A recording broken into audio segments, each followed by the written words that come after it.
की शुरुआत होती है 1931 के पेरिस शहर में, जहां पेपेलॉन नाम का एक शातिर आदमी रहता था जो किसी भी ताले को खोलने में माहिर था। एक दिन चोरी के बाद उसने हीरे अपने बॉस को दिए तो उसका बॉस पूछने लगा कि कहीं तुमने थोड़े बहुत हीरे रख तो नहीं लिए, लेकिन पेपेलॉन ने साफ इनकार कर दिया। तभी उसके सामने एक बुरी तरह जख्मी आदमी को लाया गया और बॉस ने उसे धमकी देकर कहा कि मुझसे झूठ बोलेगा ना तो ऐसा हाल कर दूंगा। ये देखकर पेपेलॉन थोड़ा घबरा गया, लेकिन वो अपने काम के पैसे लेकर वापस चला आया। वो सीधा अपनी गर्लफ्रेंड नैनिटी से मिलने पहुंचा और उसे कुछ हीरे तोहफे में दिए जो उसने अपने बॉस से छिपा लिए थे। उसी पल एक आदमी ने छिपकर नैनिटी के हाथ में वो नेकलेस देख लिया। खैर फिर उन दोनों ने एक साथ रात गुजारी और नैनिटी ने कहा कि वो जुर्म की इस दुनिया से दूर अपना एक छोटा सा घर बसाना चाहती है। पर अगली सुबह अचानक उनके घर पुलिस आ गई और उन्होंने पेपेलॉन पर उसी आदमी के कत्ल का इल्जाम लगाया जिसे उसके बॉस ने पीटा था। पेपेलॉन ने उन्हें समझाने की कोशिश की कि वो बेगुनाह है, लेकिन पुलिस वाले उसे जबरदस्ती गिरफ्तार करके ले गए।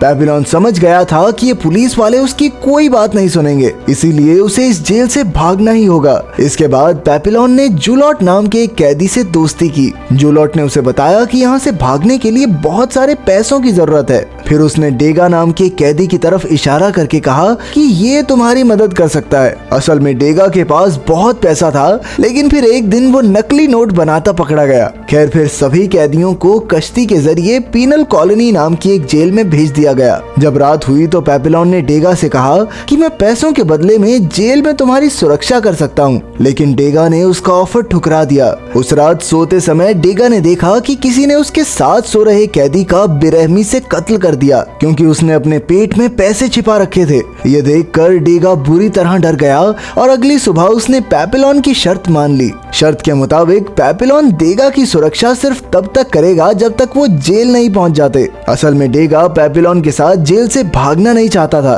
क्योंकि उसे यकीन था कि उसकी पत्नी उसे जल्द ही छुड़ा लेगी। खैर सबके सोने के बाद कल रात वाला हत्यारा आज डेगा की जान लेने आ गया। वो डेगा को मारने ही वाला था कि अचानक पेपेलॉन ने आकर उसकी जान बचाई। उसने हत्यारे की जमकर धुलाई की, लेकिन जल्द ही ऑफिसर्स को इसकी खबर मिल गई और उन्होंने पेपेलॉन को कड़ी सजा दी। पर पेपेलॉन को इस बात की खुशी थी कि जिसने उसे पैसे देने हैं वो जिंदा है। अगली सुबह वो सब पीनल कॉलोनी जेल पहुंच गए, लेकिन तभी अचानक जूलियट ने खुद को जानबूझकर जख्मी कर लिया ताकि उसे क्लिनिक में भर्ती कर दिया जाए। असल में वो क्लिनिक से भागने की फिराक में था, क्योंकि वहाँ सबसे कम पहरा होता है। फिर पेपेलॉन और बाकी कैदियों को इस नई जेल में लाया गया, जहाँ कई खूंखार अपराधियों को रखा गया था। वहाँ का वार्डन भी बेहद खतरनाक था और उसने सभी नए कैदियों को बताया कि यहाँ से भागना नामुमकिन है, तो कोशिश बिल्कुल मत करना, क्योंकि यही तुम्हारी सेहत के लिए बेस्ट रहेगा। अगर किसी ने भागने की कोशिश की तो उसे 2 साल काला पानी की सजा होगी। अगर दूसरी बार भागते हुए पकड़े गए तो 3 साल की सजा और, लेकिन जो तीसरी कोशिश करता पकड़ा गया उन्हें डेविल्स आइलैंड नाम की एक जेल में भेज दिया जाएगा, जहाँ रहकर हर इंसान पागल हो जाता है। और तो और अगर किसी ने कोई कत्ल किया तो सबके सामने उसका सर धड़ से अलग कर दिया जाएगा। इसके बाद सभी कैदियों को पत्थर उठाने का काम मिला। कुछ दिन बाद पेपेलॉन की मुलाकात एक कश्ती वाले से हुई। पेपेलॉन ने उसे कश्ती के बदले ढेर सारा पैसा देने का वादा किया और वो मान भी गया। उसने पेपेलॉन को अगली रात किनारे पर मिलने को कहा। तभी अचानक एक खूंखार कैदी को इस प्लान की भनक लग गई और उसने पैसों के लिए डेगा पर हमला कर दिया। पर इस बार भी पेपेलॉन ने उस कैदी को धूल चटाकर डेगा की जान बचाई। ये सब देखकर डेगा को एहसास हो गया कि पेपेलॉन के बिना तो वो यहाँ एक दिन भी जिंदा नहीं बच पाएगा। अब उसके पास कोई और चारा नहीं था, इसीलिए उसने भी पेपेलॉन के साथ भागने का फैसला किया। फिर अगली सुबह सभी कैदियों को मैदान में इकट्ठा किया गया। असल में जूलॉट ने भागने की कोशिश में 2 गार्ड्स की हत्या कर दी थी। कुछ ही पलों में उसका सर धड़ से अलग करके उसे मौत के घाट उतार दिया गया।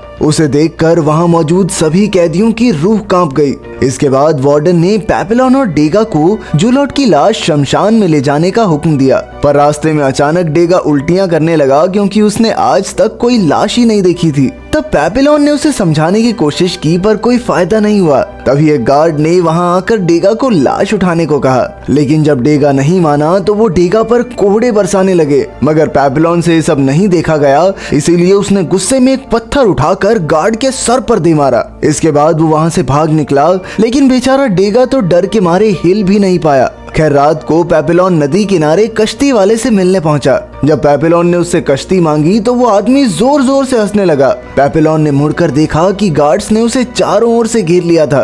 तब ये खुलासा होता है कि ये बोट वाला आदमी ही वार्डन को भागने वालों की खबर देता था और इसके बदले में उसे काफी सारे पैसे भी मिलते थे। जल्द ही पेपिलोन को जेल में वापस लाया गया। वहाँ वार्डन ने बताया कि जिस गार्ड को उसने पत्थर से मारा था वो जिंदा बच गया है, इसलिए पेपिलोन को मौत की सजा तो नहीं होगी, लेकिन भागने के जुर्म में अब उसे दूसरे टापू पर काला पानी की सजा काटनी होगी। जब पेपिलोन वहाँ पहुँचा तो वहाँ का माहौल देखकर उसकी रूह कांप गई। पिछली जेल में कम से कम कैदी इधर उधर घूमकर एक दूसरे से बातें तो कर सकते थे, लेकिन यहाँ उसे एक छोटे से कमरे में बंद रहना होगा, वो भी बिना कोई आवाज किए। यहाँ तक कि इस जेल में तो खुद से बात करना भी एक गुनाह था। इसके अलावा उसे खाने के नाम पर सिर्फ एक बेकार सा सूप मिलता था। लेकिन एक दिन अचानक खाने में उसे एक नारियल मिला। उसके अंदर एक कागज का टुकड़ा भी था जिस पर लिखा था कि अब से उसे रोज नारियल मिलेंगे। पेपिलोन समझ गया कि ये जरूर डेगा की तरफ से हैं। इसी तरह कुछ हफ्ते बीत गए, लेकिन जल्द ही वार्डन को इसकी भनक लग गई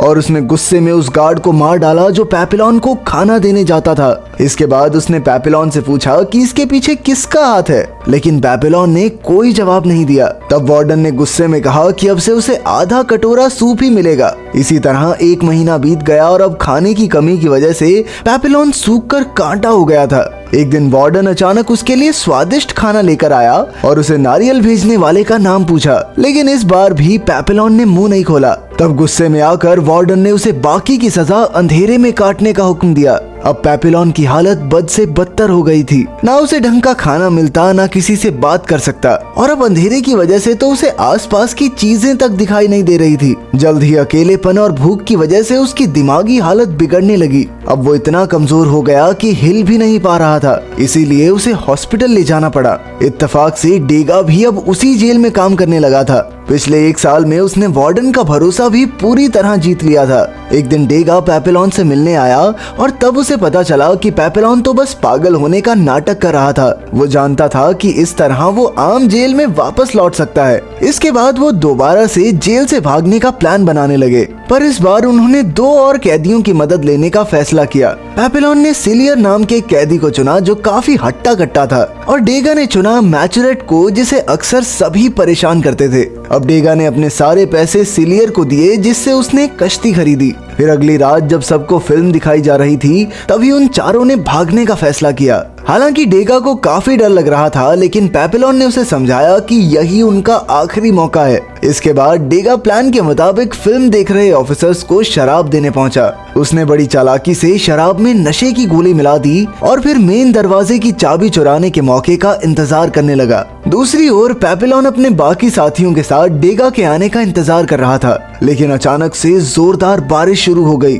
तभी लाइट चली गई और सिलियर ने कहा कि उन्हें अभी भाग जाना चाहिए, लेकिन पेपिलोन अपने दोस्त डेगा के बिना कहीं जाने को तैयार नहीं था। खुशकिस्मती से डेगा उसी पल चाबियां लेकर आ गया और फिर अंधेरे का फायदा उठाकर उन चारों ने दरवाजा खोला और तुरंत जेल से भाग निकले। लेकिन भागते भागते रास्ता खत्म हो गया और अब नदी किनारे पहुंचने के लिए उन सबको नीचे कूदना था। पेपिलोन, सीजर और मैचुरेट तो कूदकर नीचे पहुंच गए, लेकिन जैसे ही डेगा कूदने लगा अचानक लाइट वापस आ गई। इससे डेगा घबरा गया और धड़ाम से नीचे जा गिरा। अब वो चल भी नहीं पा रहा था, इसीलिए सिलियर ने कहा कि उन्हें डेगा को यहीं छोड़ देना चाहिए, पर पेपिलोन अब भी नहीं माना। उसने मैचुरेट के साथ मिलकर जख्मी डेगा को सहारा दिया। वो सभी किनारे तक पहुंच गए जहां एक कश्ती उनके लिए तैयार खड़ी थी। वो चारों बिना समय गवाए कश्ती में बैठे और अंधेरे समुद्र में आगे बढ़ गए। कुछ घंटों बाद जब सूरज उगा तो सिलियर को एहसास हुआ कि वो अब तक ज्यादा दूर नहीं आए थे। तब उन्होंने हिसाब लगाया कि ये कश्ती काफी छोटी है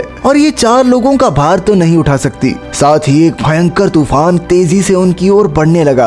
अब उनके पास समय बहुत कम था, इसीलिए सिलियर ने अपनी ताकत के दम पर मैचुरेट को समुद्र में धकेल दिया और फिर उसने डेगा पर हमला किया। लेकिन पेपिलोन उसके रास्ते में आ गया और दोनों एक दूसरे से लड़ने लगे। सिलियर पेपिलोन से काफी हट्टा कट्टा था और उसे मारने ही वाला था कि ऐन वक्त पर डेगा ने उसकी पीठ में छुरा घोंपकर उसकी हत्या कर दी। इसके बाद उन दोनों ने मिलकर सिलियर को कश्ती से बाहर फेंका और मैचुरेट को वापस ऊपर खींच लिया। पर कुछ ही पलों में वो तूफान की चपेट में आ गए और चारों तरफ अंधेरा हो गया। जब उनकी आंख खुली तो वो सब एक टापू पर थे। असल में टापू के कुछ लोगों ने उन्हें समुद्र में बहते हुए देखा और उनकी जान बचाई। तभी एक नन ने वहां आकर पेपिलोन को बताया कि ये टापू कोलंबिया में है। शाम को बेबीलोन ने डेगा से कहा कि उन्हें जल्द से जल्द यहाँ से निकलना चाहिए, लेकिन डेगा ने कहा कि अगर वो जाना चाहता है तो जा सकता है, क्योंकि अब उनकी डील खत्म हो चुकी है। असल में वो भाग भाग कर थक चुका था। अब वो आराम से अपनी जिंदगी किसी एक जगह पर गुजारना चाहता था। फिर पेपेलॉन मेचोरेट के पास गया, लेकिन वो भी टापू की लड़कियों पर लट्टू हो गया था।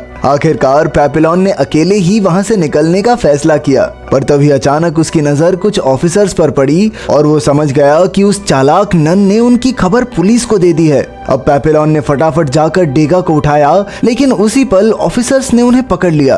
तभी उन्होंने मेचोरेट को पकड़कर गोली मार दी और आखिरकार पेपेलॉन और डेगा को गिरफ्तार करके एक बार फिर से जेल भेज दिया गया। इसके 5 साल बाद हम देखते हैं कि पेपेलॉन ने काला पानी की सजा पूरी कर ली थी और अब उसे डेविल्स आइलैंड जेल में भेजा जा रहा था। लेकिन वहां जाकर पेपेलॉन हैरान रह गया, क्योंकि डेगा भी वहीं कैद था। असल में उसने ऑफिसर्स की शराब में नशा मिलाया था, इसीलिए उसे तो पहले ही डेविल्स आइलैंड भेज दिया गया था। एक दूसरे को पूरे 5 साल बाद देखकर वो दोनों काफी खुश हुए। फिर शाम को दोनों समुद्र किनारे बैठे थे कि पेपेलॉन को एक आइडिया आया। उसने डेगा से कहा कि अगर वो एक छोटी सी राफ्ट बनाए तो समुद्र की लहरें खुद ब खुद उन्हें दूसरे छोर तक ले जाएंगी। पर डेगा ने कहा कि भाई देख, तूने जो करना है कर ले, लेकिन मुझे इससे बाहर रख प्लीज। वो पिछले 5 साल से यहाँ शांति से जिंदगी गुजार रहा था और तो और उसकी पत्नी ने भी किसी और से शादी कर ली थी, इसीलिए अब उसे वापस लौटने में कोई खास इंटरेस्ट भी नहीं था। खैर, उसने फिर भी नारियल से राफ्ट बनाने में पेपेलॉन की मदद की।